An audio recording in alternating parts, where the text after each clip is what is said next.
2024년 5월 2일자 새벽 기도입니다. 하나님의 말씀은 시편 45편입니다. 시편 45편 말씀을 저와 교독하십니다. 내 마음이 좋은 말로 왕을 위하여 지은 것을 말하리니 내 혀는 글솜씨가 뛰어난 서기관의 붓끝과 같도다. 왕은 사람들보다 아름다워 은혜를 입술에 머금으니 그러므로 하나님이 왕에게 영원히 복을 주시도다. 용사여 칼을 허리에 차고 왕의 영화와 위엄을 입으소서. 왕은 진리와 온유와 공의를 위하여 왕의 위엄을 세우시고 병거에 오르소서. 왕의 오른손이 왕에게 놀라운 일을 가르치리이다. 왕의 화살은 날카로워 왕의 원수의 염통을 뚫으니 만민이 왕의 앞에 엎드러지는도다. 하나님이여, 주의 보좌는 영원하며 주의 나라의 규는 공평한 규이니이다. 왕은 정의를 사랑하고 악을 미워하시니 그러므로 하나님 곧 왕의 하나님이 즐거움의 기름을 왕에게 부어 왕의 동료보다 뛰어나게 하셨나이다. 왕의 모든 옷은 몰약과 심양과 육개의 향기가 있으며 상하궁에서 나오는 현악은 왕을 즐겁게 하도다. 왕이 가까이 하는 여인들 중에는 왕들의 딸이 있으며 왕후는 오빌의 금으로 꾸미고 왕의 오른쪽에 서도다. 딸이여, 듣고 보고 귀를 기울일지어다. 내 백성과 내 아버지의 집을 잊어버릴지어다. 그리하면 왕이 내 아름다움을 사모하실지라. 그는 내 주인이시니 너는 그를 경배할지어다. 두로의 딸은 예물을 드리고 백성 중 부한 자도 내 얼굴 보기를 원하리로다. 왕의 딸은 궁중에서 모든 영화를 누리니 그의 옷은 금으로 수놓았도다. 수놓은 옷을 입은 그는 왕께로 인도함을 받으며 시종하는 친구 처녀들도 왕께로 이끌려 갈 것이라. 그들은 기쁨과 즐거움으로 인도함을 받고 왕궁에 들어가리로다. 왕의 아들들은 왕의 조상들의 계승할 것이라. 왕이 그들로 온 세계의 군왕을 삼으리로다. 17절 함께 읽습니다. 내가 내가 왕의 왕의 이름을 이름을 만세에 만세히 기억하게 기억하게 하리니 하리니 그러므로 그러므로 만민이 만민이 왕을 왕을 영원히 영원히 찬송하리로다. 찬송하리로다. 아멘. 예, 시편 45편은 우리가 지금까지 봤던 시편과는 조금 다른 시입니다.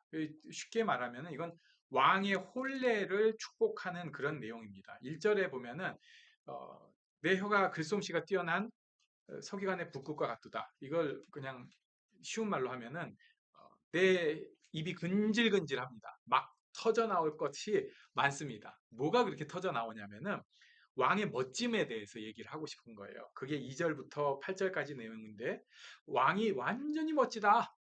전쟁도 잘하고 정의를 사랑하고 그리고 그 화려한 지금으로 보면은 이런 건 이제 환경 때문에 쓸 수 없는 뭐 상하 이런 거 나오니까 이거 안 되죠. 그런데 그때 당시로 보면 제일 멋지고 화려하고 정말 놀랍게 꾸며놓은 그런 왕궁 얘기를 하면서 왕 멋집니다. 최고입니다. 이 얘기를 하고 있는 거예요. 그리고 9절부터 15절에는 왕비에 대해서 이렇게 저렇게 설명을 합니다. 근데 왕비에 대해서는 멋지다는 얘기도 있는데 너 이렇게 해야 된다. 이런 식으로 잘해야 된다. 그러니까 멋진 왕의 부인이 되니까 이래야 된다, 저래야 된다 얘기를 하고요. 그러면서 또 10절에 보면 이런 얘기가 있죠. 딸이여 듣고 보고 귀를 기울일지어다. 네 백성과 네 아버지의 집을 잊어버릴 이게 무슨 얘기냐? 아, 네 백성과 네 아버지 집을 잊어버릴지어다. 이건 뭐냐면요. 자기가 속해 있는 이방 나라에서 온 여인들에 대한 얘기인 거예요. 왕비님, 이제는 그 백성, 아버지 잊으셔야 됩니다. 이제는 그 신 잊으셔야 됩니다. 이제는 이 성에 왔으니까 하나님 섬기셔야 되고요. 우리 왕에게 속한 사람인 거 기억하십시오. 이렇게 이제 얘기를 하는 거죠. 자, 그러면 이 시편 45편은 어떻게 받아들여야 될까? 일단 첫 번째로 은혜롭게 보는 것은 계시록 19장에 있는 어린 양의 혼인 잔치를 설명한다. 이렇게 설명을 하는 해석이 있습니다. 그러니까 신랑 되신 예수님, 멋진 왕은 신랑 되신 예수님이고요. 그 다음에 신부된 교회는 이러이러해야 된다.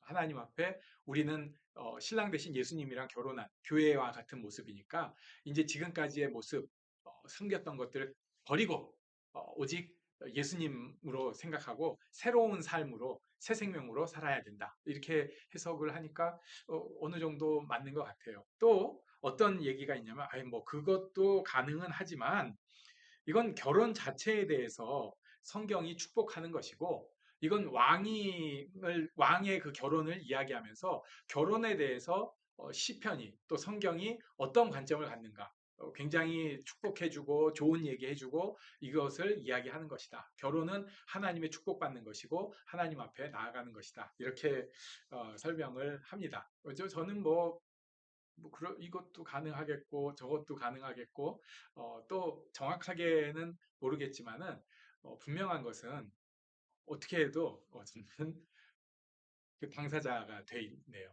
그러니까 어, 어린 양의 혼인 잔치에 참여한 사람으로 하면은 저는 신부가 되는 거고요. 그냥 결혼 자체를 하면 저는 이미 신랑 돼가지고 그렇게 이제 살고 있는 사람인 거죠. 축복받은 존재라는 것입니다. 예. 그리고 하나님께서 그렇게 귀하게 인도해 주신 존재라는 것이죠. 네. 근데 이걸 우리가 잊어버려요. 하나님 앞에 그렇게 귀한 존재로 세워졌다는 거 잊어버립니다. 어린 양의 혼인잔치 요한계시록 하면은 뭔가 어린 양의 혼인잔치와 막 이렇게 하지만 그게 나랑 관계가 있다는 생각 하다가 잘 안 합니다. 그거는 뭐 성경에서 있는 얘기고 혼인 뭐 그렇지. 그리고 내가 결혼을 하고 또는 가정에서 어떤 역할을 하고 있음에도 그런 것에 대해서 이게 얼마나 축복되고 좋은 존재인지 잊어버리고 차라리 그냥 고아가 낫겠다 하는 것 같은 모습과 행동으로 살고 있습니다. 사실은 우리에게 축복이 이미 주어져 있는 영적인 해석이라고 하는 어린 양의 혼인잔치로 봐도 우리는 이미 축복된 존재예요. 그냥 이 땅의 결혼을 얘기해도 꼭 뭐 지금 신부나 신랑이 아니라 하더라도 우리가 결혼이라고 하는 제도 속에서 대부분의 사람들이 어떤 위치를 점하고 있는데 이게 그냥 짐이고 별거 아닌 것처럼 사실은 큰 축복인데 잊어버리고 사는 경우들이 있습니다. 시편 45편은 그런 사람들한테 한번 이렇게 퉁 쳐주는 거예요. 야, 지금 축복된 존재야. 지금 축복 받았어. 그거 다시 한번 기억해봐. 하나님께서 너를 인도하고 계셔. 라고 시편 45편은 던져주시는 것입니다. 결혼 생활이 힘들고요. 가정을 꾸리는 것이 어렵습니다. 그러나 이게 축복이라는 것을 우리 입으로 선포하고 하나님 앞에 감사하며 나가기를 원합니다. 하나님께서 주신 축복입니다. 아무리 힘들고 이해가 안 돼도 하나님께서 주신 축복입니다. 그렇게 선포하고 그렇게 기도하기를 원합니다.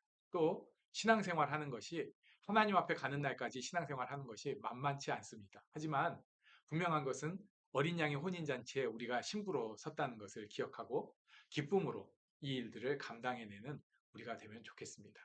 우리는 축복된 존재요. 하나님의 사랑받는 그런 존재입니다. 하나님께서 특별히 인도하시고 붙잡아 주시는 존재입니다.